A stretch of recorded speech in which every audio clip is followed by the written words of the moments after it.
Hello everyone, welcome along to the Races TV. The Tatsbed Autumn Carnival of Racing here in South Australia into full swing this Saturday with racing at Morphettville. 2 Group 1s. It's Schweppes Oaks Day and also the running of the Sportingbet Classic. On Sunday we go racing at Port Augusta, their first meeting for the season. Terrific numbers there for Port Augusta. And next Wednesday we go racing at Strathalbyn. One of the big races on Saturday, the Sportingbet Classic, and one of the South Australian runners' miracles of life for Dan Clarken. Dan, it's going to be an emotional day for you on Saturday. It's the filly swan song. It is, yeah. It'll be her last start for me as a trainer. She's off to the June sale in Queensland, and yeah, she's sold at a racing and breeding proposition. So where she ends up, whether she ends up in the breeding barn straight away or someone else gets her to train, well, we don't know yet, but it's going to be a very emotional day for me. I was going to say, win, lose or draw, it's going to be an emotional day for both you and Lauren, because what a ride you've had with the filly. Absolutely. You know, you'd love to get another 12 months out of her and race her on, but owners have decided to put her in the sale, and yeah, look, someone's going to buy a really nice horse and either have a lot of fun with her or breed a lot of fast horses.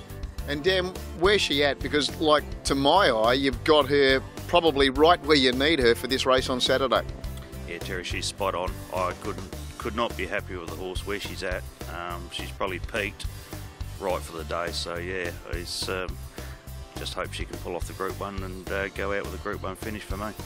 I know you're disappointed with the barrier draw, but 14 of 14. But just looking at the race, not a lot of speed in the race. It's probably not as speedy as I originally thought. Sat down and had a good look at it last night, and it's not as speedy as I thought. But even still, Group 1, there's going to be a bit of pressure there. So, we'll go forward. We'll have to from the gate, and let's see if they can run over the top of her. Well, Dan, right around the country, everyone loved the ride that you took us on with Lauren Stojakovic and this little filly Miracles of Life. Best of luck on Saturday. What an amazing story it would be if you could go out with a win. They would tear the grandstand down. Yeah, exactly. So hopefully she can do it and go out with a Group 1, and yeah, we'll be very proud of her either way. Great weekend for Leon Macdonald and Andrew Lewis last weekend at Oakbank. Leon, 3 out of 3. Yeah, Terry, it was a good result at the end of the day. And Jason Holder, who's doing the bulk of the stable riding at the moment, he was on fire as well and ended up with 4 on Monday. Yeah, he ended up with 4, and yeah, he's riding very well at the moment. Leon, looking forward to this Saturday. Before we look at racing at Morphettville, Go Indy Go. You've whizzed her up to Sydney for a run in the Group 1 Champagne Stakes. Tell us about, firstly, her trip to Sydney and how she settled in. Yeah, she left here last Wednesday night, stayed at Caulfield Thursday, and up Thursday night, was there Friday morning. Seems to have settled in extremely well, but she does take things in her stride. She's a very relaxed sort of a filly, so we're nice and happy with her. Have you had a good look at the likely lineup to take her on Saturday? Yeah, there was only 10 nominations for the event, and last week's winner was there, and also Peggy Jean. So they're quite very nice fillies, but they have had a bit of racing on rain-affected tracks, so that hopefully that stands in our favour a little bit. Chad Schofield to ride her on the weekend. I understand Chad's old man jumped on the filly for you at track work on Tuesday. Yeah, that's what fathers do, I suppose. But yeah, Glenn was very good. He came down from Rosehill to gallop her, and we were very appreciative of that. What was his report? Very good. He was happy with her. All right, and Morphettville on Saturday, one of the feature races, the Schweppes Oaks. You've got a newcomer to the stable, Artistic Lass. Firstly, the reason she's with you and how she settled in here in Adelaide.